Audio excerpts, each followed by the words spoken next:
Hello friends, स्वागत है आप सभी का मेरे चैनल में। और आज हम समझेंगे जेजे एक्ट। और जेजे एक्ट के अंतर्गत तीन तरह के अपराध होते हैं, उनको समझेंगे।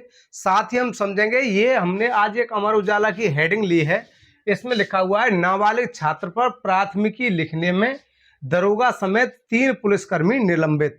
तो क्या ऐसा प्रावधान है कि किसी भी नाबालिग के विरुद्ध कोई भी मुकदमा नहीं लिखा जाएगा, या नाबालिग के विरुद्ध मुकदमा लिखा जाएगा तो किन सेक्शंस में लिखा जा सकता है, कौन कौन से अपराध में मुकदमा लिखा जा सकता है, कौन कौन से में नहीं लिखा जाता। साथ ही ये समझेंगे कि ये प्रावधान कहां पर हैं। अब ये हेडिंग आपने पढ़ ली होगी, ये अमर उजाला की हेडिंग है और आज तारीख है 29/4/26। ये आगरा के एक मामला है। तो इसमें मारपीट के मामले में एक नाबालिग पर एफआईआर पंजीकृत की गई थी और उसी के संदर्भ में ये हेडिंग आई, उसमें निलंबित कर दिया गया उनको कि एफआईआर क्यों लिख दी गई है। अब इसी कारण से आज इसको समझने की आवश्यकता है। ये है juvenile justice care and protection of children act 2015। इसमें कुछ विधिक प्रावधान ऐसे दिए गए हैं कि किस मामले में एफआईआर पंजीकृत नहीं की जा सकती है। तो आइए समझते हैं उसको। अब यहाँ पे हम सबसे पहले ये समझते हैं कि जेजे एक्ट के अंतर्गत बालक किसे कहेंगे। तो बालक कोई ऐसा व्यक्ति अप्रियत है जिसने 18 वर्ष की आयु को पूरा नहीं किया हो। यह प्रावधान किया गया है धारा 2 के 12 में, जहां परिभाषाएं दी गई है वहां पे दिया गया है। और जबकि किशोर के संदर्भ में दिया गया है कि ऐसा कोई बालक जिसने 18 वर्ष की आयु पूरी न की हो या 18 वर्ष से कम आयु का हो, उसे किशोर कहा गया है। और यह बात लिखी गई है धारा 2 की उपधारा 35 के अंतर्गत। ये तो हमने बालक और किशोर की परिभाषा को समझ लिया है। और इसके अलावा क्या क्या प्रावधान है, अब हम देख पा रहे हैं कि जेजे एक्ट में 3 तरह के अपराध होते हैं। 3 तरह के अपराध कौन से? 3 श्रेणी बनाई गई है। पहली बनाई गई है लघु अपराध, और दूसरी बनाई गई है बड़े अपराध, और तीसरी बनाई गई है जघन्य अपराध। अब इनको समझने की आवश्यकता क्यों है?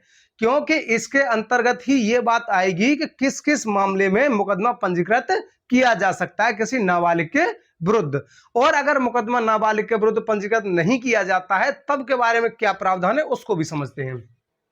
अब यहां देख पा रहे हैं कि लघु अपराध कौन से होते हैं, जो पेटी केसेस होते हैं। तो ये होते हैं तत्समय प्रवर्त विधि में अधिकतम 3 वर्ष सजा का प्रावधान हो, जिसमें अधिकतम सजा कितनी हो? 3 वर्ष हो उसमें, तो उनको कहेंगे हम लघु अपराध। इसमें इसका प्रावधान है, लघु अपराध की परिभाषा दी गई है।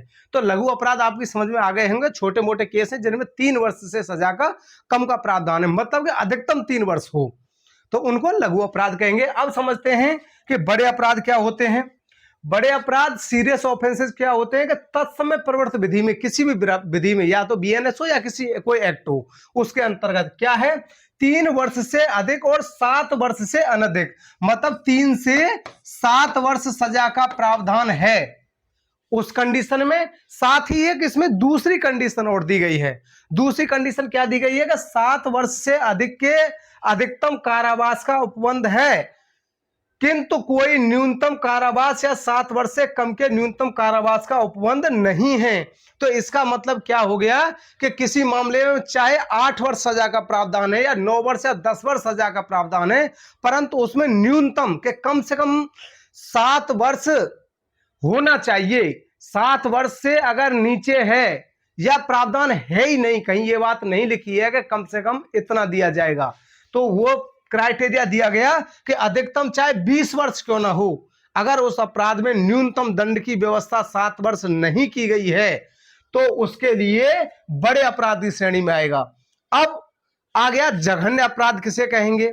अब ये कंडीशन दोनों समझने की बहुत आवश्यकता है, क्योंकि हम ये सोच लेंगे कि अधिकतम दंड 7 वर्ष दिया गया है तो क्या उसमें मुकदमा पंजीकृत कर दिया जाए।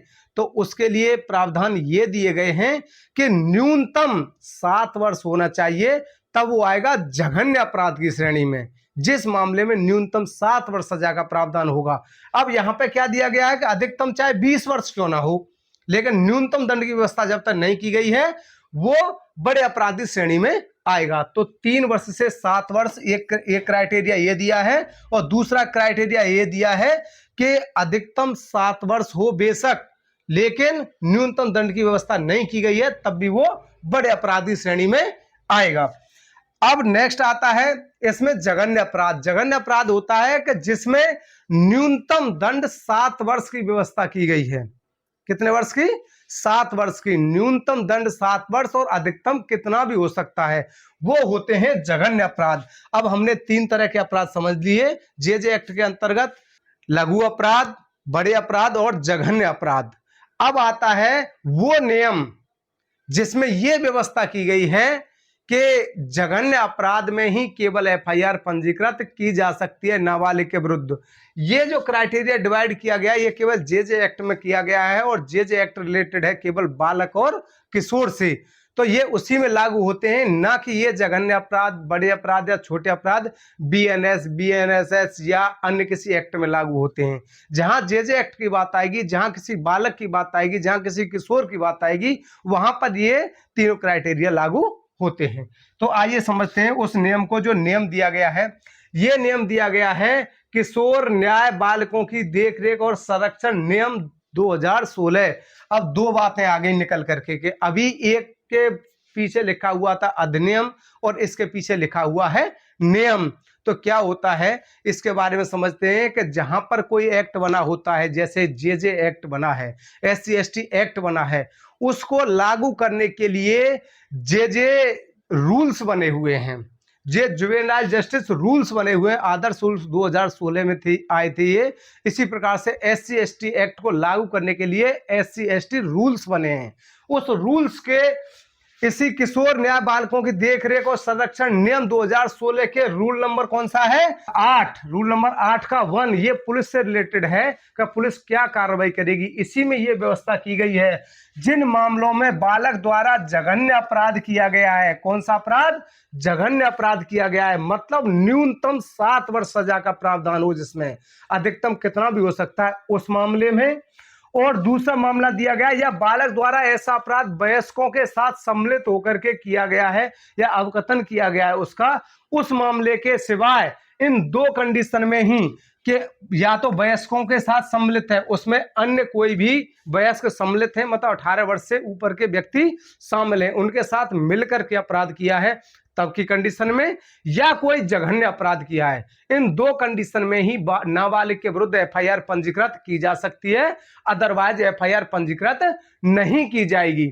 अब एफआईआर तो पंजीकृत नहीं की जाएगी, तब क्या किया जाएगा? तब की कंडीशन में दिया गया कि अन्य मामलों में अवकथित अपराध की सूचना साधारण दैनिक डायरी, मतलब कि जीडी के अंतर्गत अंकित की जाएगी और इसी का जो रूल्स का एक प्रारूप होता है, प्रारूप नंबर 1, इसको लेकर के पेश किया जाएगा किसके समक्ष? बाल कल्याण समिति के समक्ष पेश किया जाएगा।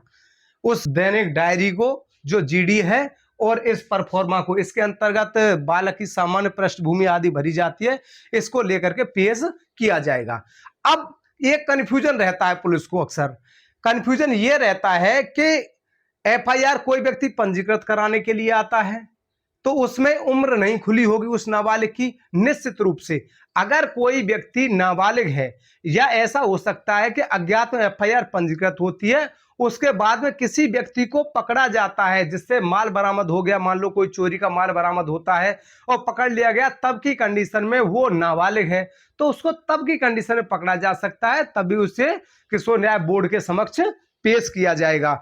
लेकिन यहां कंडीशन उसके बारे में जिसकी उम्र ज्ञात है, मान लो मारपीट का मामला था, जैसे तो मारपीट का मामला था तो नामित एफआईआर पंजीकृत कराई गई थी और पता था कि दोनों एक कॉलेज में पढ़ रहे थे और उसी कॉलेज में उसने मुक्का मार करके उसके दांत तोड़ दिए थे।